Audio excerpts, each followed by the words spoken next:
From Peoria, VideoMax Limited presents Midstate Magazine with your hosts, Tony Heredia and Debbie Hasselbacher.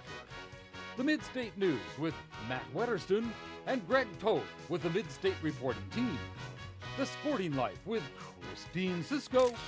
State of the Arts with Ashley Cassie. At the Movies with Danielle Sanz. And Melody Esley takes us about town. Stephanie Watson takes it to the streets. Our Croatian diary belongs to Christina Juke. Katie Lee brings us spiritual savvy, and Hagain Pakayo means let's eat. Now from America's friendliest city, Midstate Magazine, with your hosts, Tony Heredia and Debbie Hasselbacher. Take it, kids.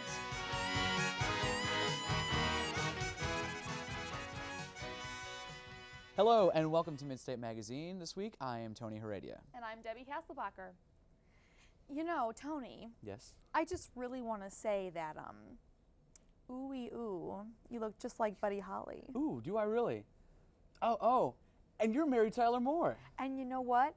I don't care what they say about us anyway. I don't care about that. Me neither. No. Me neither. You look very smashing in your... Do I? Would you consider that baby blue? I would consider this a baby or powder blue. Baby yes, or I powder would. blue. With one of my favorite animals, the poodle. Poodle skirt. It is a pretty classic poodle skirt. Isn't that great? You know, I had some people telling me that I don't really look any different than I normally do, but I don't know. A friend of mine told me that the denim jackets actually became popular in the 50s, but our generation knows them as being popular in the 80s. That I think they had with the Levi. Wasn't there a big Levi Strauss in the 50s where the Wrangler, everything, didn't that become popular, or was that later? No, I think that started with the 50s. You know, the only thing I know about the 50s really is that my dad was born in like the late part of 50s, and it was a good time for... Good time for him, right? He wasn't even a year old by the time the 50s were over. But I think it does, because you know Chuck Taylor, Converse shoes. Those were their basketball shoes in the 50s. And then the hairstyle, it's very. I've really only seen parts of Grease, which I know is like totally un-American. Right. But he kind of slicked his hair back, and the white T-shirt, and the rolling your jeans was also popular then. Rolling the jeans, and also the rolling of the T-shirt on the sleeves. You know, you could be a greaser, you could be buff. You know, you could walk around with guys named Biff. And sometimes they wore like the leather motorcycle jackets. Indeed they did. We'll get to that in a little bit later though. Right now we have Greg and Matt on our news set with this week's news. Take it away, guys. Hello everybody and welcome to this week's edition of Midstate News. I'm Greg Toth. And I'm Matt Wetterston. In election news, the youth of America are taking on an even bigger role in this year's election. The federal government is turning to college students to help fill polling stations due to the expected heavy turnout for the upcoming election and the introduction of touchscreen voting technology in many states. The U.S. Election Assistance Commission has made grants to 15 colleges, universities, and organizations that work with college students to recruit and pay students to work at the polls November 2nd. In technology news, internet surfing at home has gotten riskier. A nationwide inspection conducted by American Online and the National Cybersecurity Alliance found that most consumers have no firewall protection, outdated antivirus software, and dozens of spyware programs secretly running on their computers. The recent study found 77% of computer users feel safe from viruses and hackers. However, of those polled, 2/3 of adults are using antivirus software that was not updated in at least 7 days. Also, 2/3 of the computer users were not using any type of protective firewall. Well, a local Peorian finds that McDonald's apple pies contain more than just apples. Central Peoria resident Pam Gaston claims she found a 1-inch bug baked into her pie from a McDonald's at 1017 West Main Street about a month ago. She has been pursuing a complaint with the company ever since. However, a company official from McDonald's claims that the object inside is a piece of apple, not a bug. Pam believes that the company is trying to cover up the mistake, and she is not done pursuing the complaint. Well, Greg, believe it or not, gasoline prices are nearing a record high as crude oil prices set their own records in a trend fueled by political unrest and natural disasters. When Hurricane Ivan rolled through the Gulf of Mexico in mid-September, it shut down refineries and oil drilling platforms, which still have not caught up in the months since. Nearly 20 million barrels of oil have been cut from production, which is down by 462,000 barrels per day. According to the U.S. Minerals Management Service, the high gasoline prices will equal high heating bills this winter. Now let's go over to Christine Cisco for the news reporter with this week's edition with martial arts. Extreme martial arts is the most exciting sport we've covered so far in Midstate Sports. XMA combines the traditional style of martial arts with Hollywood-style action that is just as much fun to watch as it is to take part in. XMA was invented by Mike Chat, a several-time martial arts world champion and Hollywood stuntman who played the Blue Power Ranger on TV, and has also done stunts for Buffy the Vampire Slayer and Austin Powers. I met up with extreme martial artist Adam Albrecht to find out more about the sport. XMA basically is a mixture of all kinds of martial arts. Gymnastics is added in, amongst many other things. It's mainly for performance, making everything look good, flashy. It's basically like the kids that want what's in the movies, want Jackie Chan, Jet Li, like the amazing high kicks, punches, you name it, you got it with this program. It's awesome. Albrecht has been doing XMA for 2.5 years. I asked him what the best part about the sport is. Basically, my feeling on the best part of what XMA is getting everybody excited, everybody pumped up, ready to go. Physical fitness goes way up. Just a number of things, everything positive that you can imagine that could come out of the martial arts comes from XMA. To learn more about XMA, visit the Hostler Hall Intramural office or stop by the Extreme Kumatake School of Martial Arts at Kay's Academy of Tumbling behind Sunnyland Plaza in Washington. Back to you guys in the studio. Thanks, Christine. And finally, in today's Oddly Enough, a British wedding guest sparked a bidding frenzy when he offered for sale a pair of invitations to a wedding he did not want to attend, eventually admitting that the bride was a former girlfriend. Offering the invitations for sale on eBay, the unhappy guest was highly critical of the looks of the wife-to-be. The wedding invitation opened at a few pounds, but as interest grew, mushroomed to several million.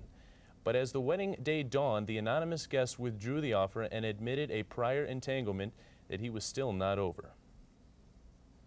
Well, that's it for this week's edition of Midstate News. I'm Greg Toth. And I'm Matt Wetterston. We're going to send it back to Tony and Debbie. Thanks, guys. Thanks. Yeah. So, Yes. now, would you buy my wedding invitation?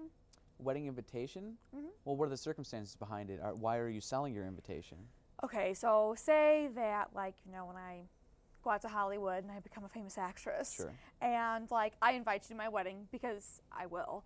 And, and, like, people are going to want my invitation because it's worth money. Because you'll be famous? Yeah, so would you, like, put it on eBay and sell it, or would you want to, like, treasure it forever? I don't know. I think I might hang on to it. I think it might be a collector's item. You know, that story actually reminds me a lot about that guy earlier this year who sold his ex-wife's wedding dress. Did you hear about that? No, I On don't eBay, think he I sold his did. ex-wife's wedding dress. It was for like, it ended up going for a couple of $1,000s, but just the ad on eBay was just so like biting and sarcastic, and it was just so hilarious. The guy was selling his ex-wife's wedding dress, and he's like, you know, I don't need her anymore, blah blah blah. It was I just, think I have heard that. it was one of those you had to be there moments, but. Well, you know, they also sell, like, Britney Spears chewed gum. They were selling someone's, oh, I know what it was. A young girl bought Justin Timberlake's French toast for $1,500. That's a little disgusting. A little gross, huh? Yeah. But right now, let's see what Christina Chuk has in this week's edition of her Croatian Diary.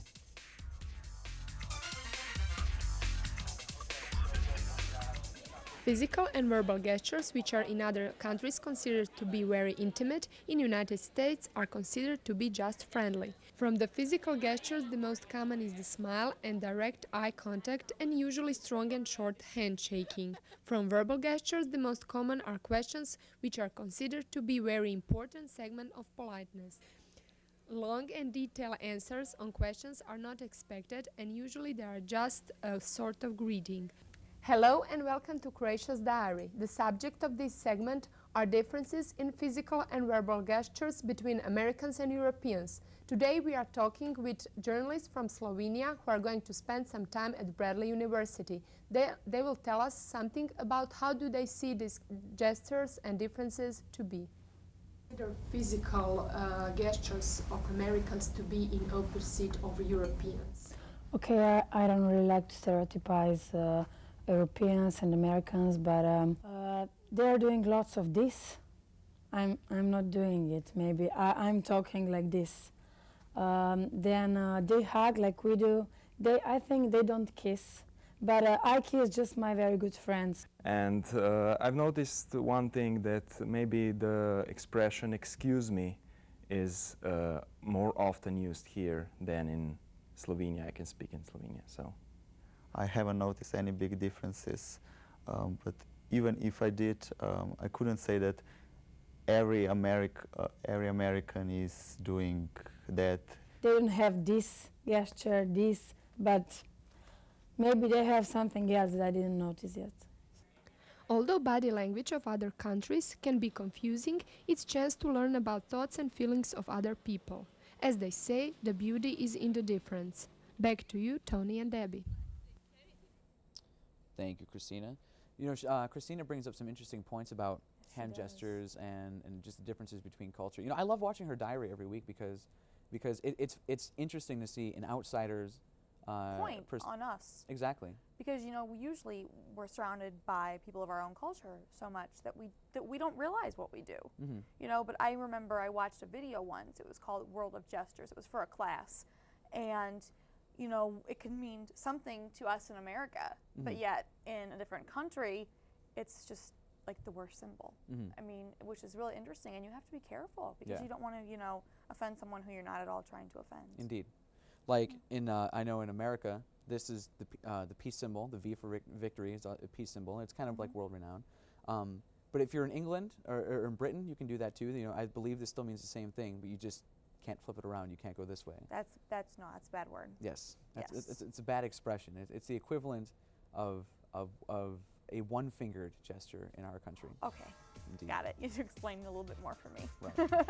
Not like it needs more explaining than it already does.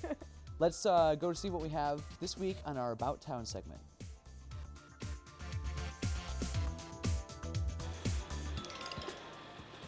A fresh paint job and wood paneling. Not details you would expect to find on a city bus.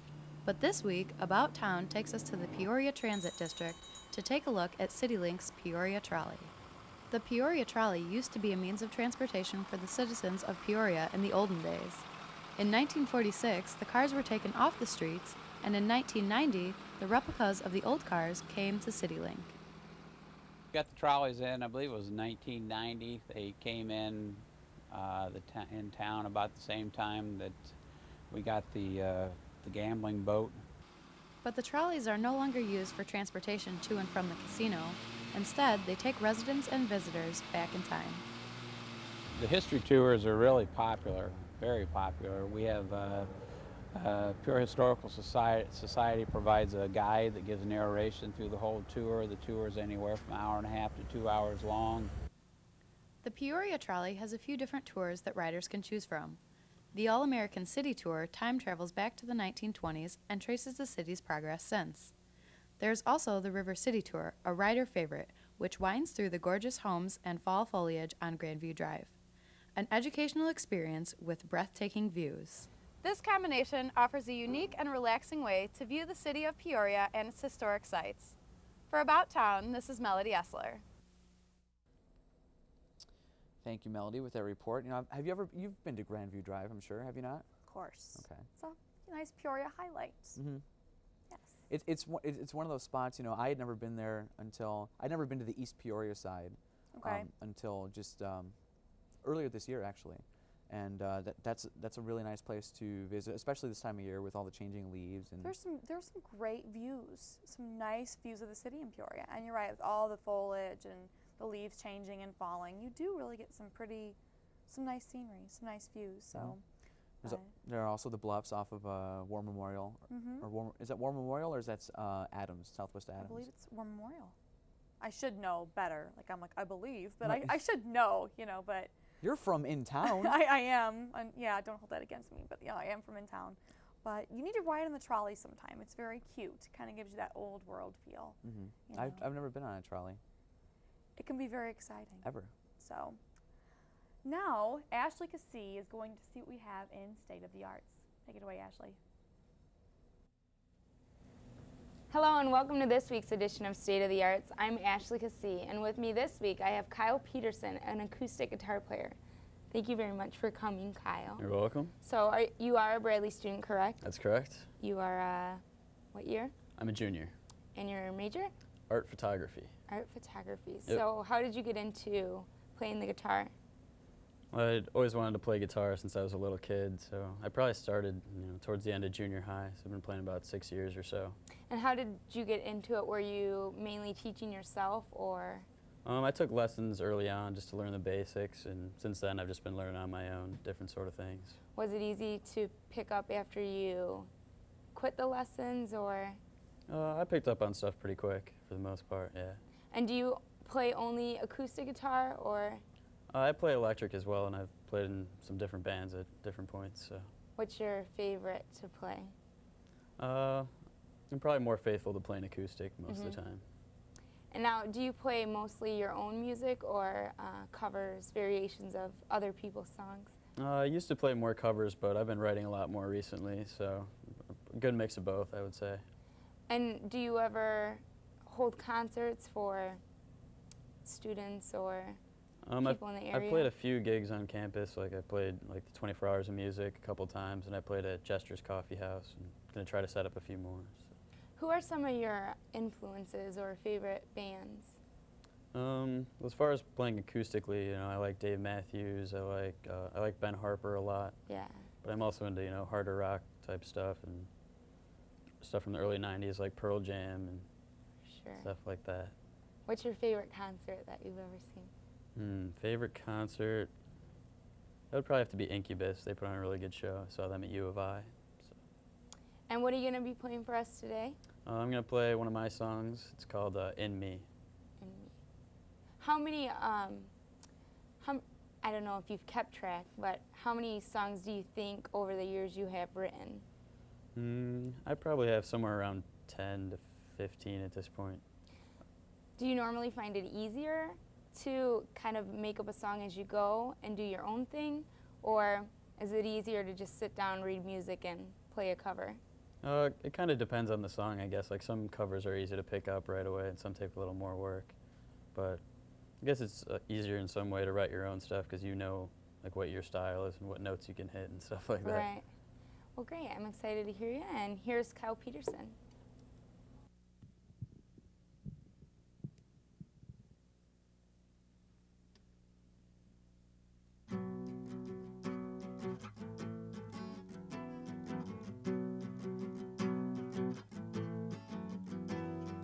Dragonflies and sordid lies that I have told myself. Lick up the flames and collect names in black and blue ink. Diving head first, that was the worst way for me to fall.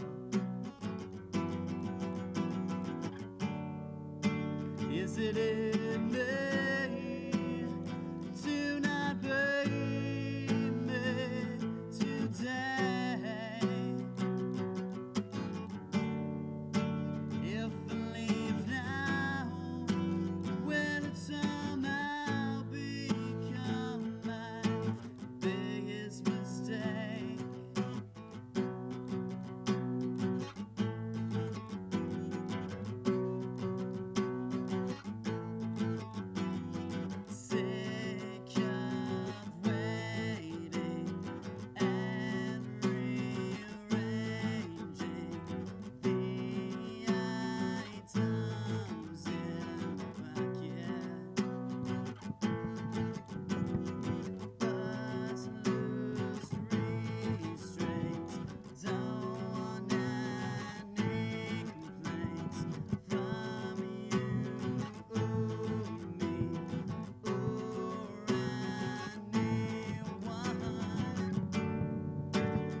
I got a word, I ain't gonna waste it.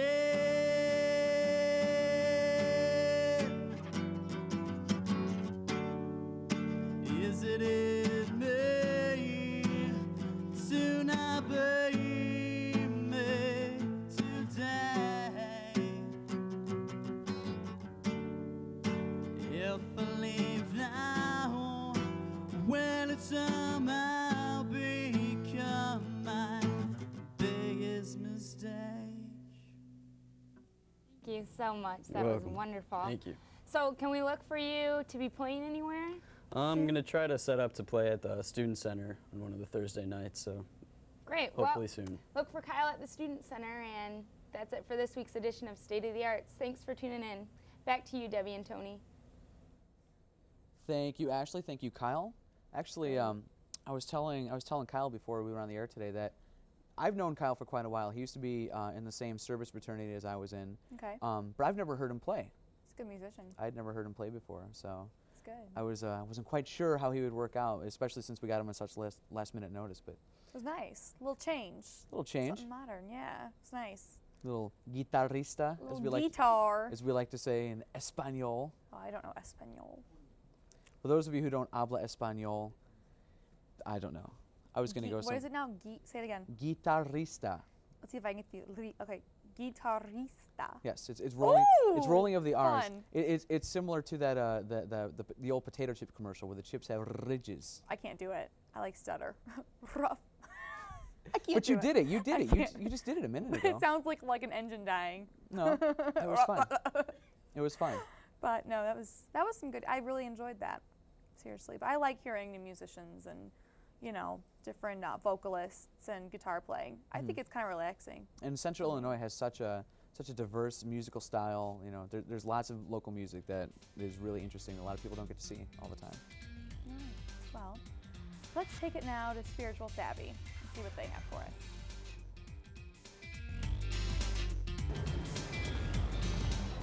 Hi and welcome to Spiritual Savvy. I'm Katie Lee. Like many Bradley students, I walked by this building every day on my way to class, but never once got a chance to check it out. Until today, that is, when I met with Daniel Botkin, who runs the Messianic Center, and who told me a little more about his faith. The Gates of Eden Messianic Resource Center is located on the edge of Bradley's campus and provides Bible studies and a place for reflection for those of the Messianic faith. Although their numbers may be small locally, the Messianic Jews have a rich tradition. This blend of Judaism and Christianity seemed a bit confusing to me, but Mr. Daniel Botkin, the owner of the center, pastor, and author of Gates of Eden bi-monthly newsletter, helped to clear up some of the mysteries surrounding this faith. Basically what we are doing is trying to get back to practicing the faith the way that Jesus and the apostles practiced it. And of course they were Jewish people, so it was a Jewish faith. And so basically that's what we're about. Messianic Judaism, also known as Christian Judaism, is not simply if one has intermarried. Rather, its followers practice Jewish customs and traditions while believing in Jesus as the Messiah. Kind of a blend of a Christian church service and what you might see in a synagogue service. We do have some Hebrew blessings and prayers. Sometimes the Messianic faith is presented as being deceptive, trying to just pretend to be something in order to lure unsuspecting Jewish people to believe in Christianity. For more information about this faith, you can reach the Resource Center at 309-698-9467 or visit www.gatesofeden.org. For Midstate Magazine, I'm Katie Lee. Shalom. Thank you, Katie, with that report. It's great. Yes. I don't know much about Masonic Judaism. I am Jewish, but I don't know about the offshoots of Judaism. Well, maybe you should. Maybe it's something you should look into. Maybe I should stop in sometime. Perhaps. Next to Jesters. I think you get along pretty well with them. Yeah, I'm open to that kind of. I just always like learning something new. So.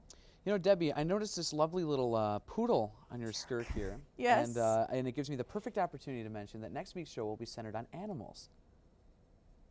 Yes, it will. Does that come as a surprise to you? No. Did I catch you off guard with that? No, it just had to kind of absorb in my brain. Mm-hmm. But yes, and the poodle is one of my favorite animals. Do you have any pets? I have 3 cats. One is 40 pounds. His name is Ruggles. Oh I my feel the need to gosh. mention him because he is like a creature. He is not a cat. He's a lion. And like seriously, it's like he belongs in a sideshow. And then I have Snuggles, who I've had since I was like 6 years old. Oh my. And then my baby, my pride and joy, little Coco Chanel. Aw. Well, that should be cute. Maybe next week we can talk about some of your pets, your kitties. I could bring in the fat one too. Maybe. Take up the whole stage. I, however, will not be bringing in any animals, but we'll see what we can come up with for next week. We'll see what we can do. This has been Midstate Magazine. Thank you for joining us. I'm Tony Heredia. And I'm Debbie Hasselbacher. We'll see you next week.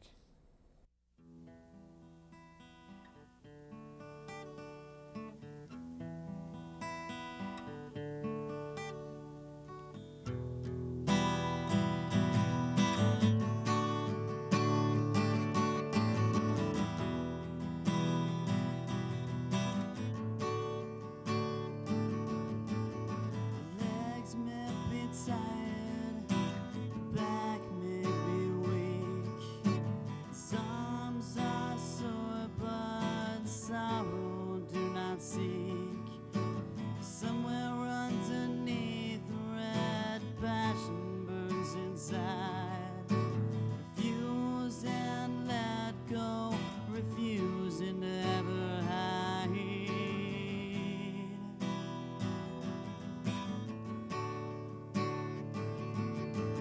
The river's rage in his eyes, and lightning strikes in his mind, his mind. The soul stronger than the reaper's crooked hand. You cannot defeat this very old man, 'cause the heart still pumps the same blistering red blood. The wildest answer 10,000 days in the mud.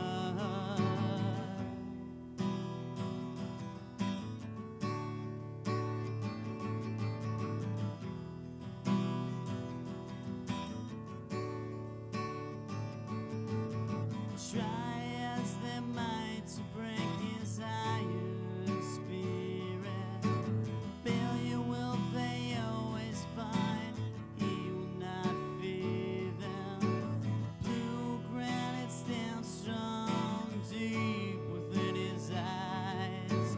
Won't break down from the devil's evil cries.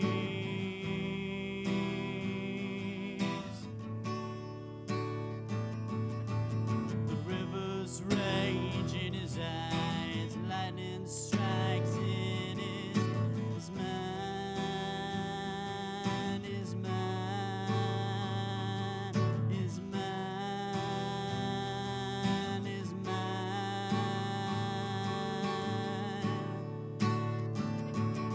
A soul stronger than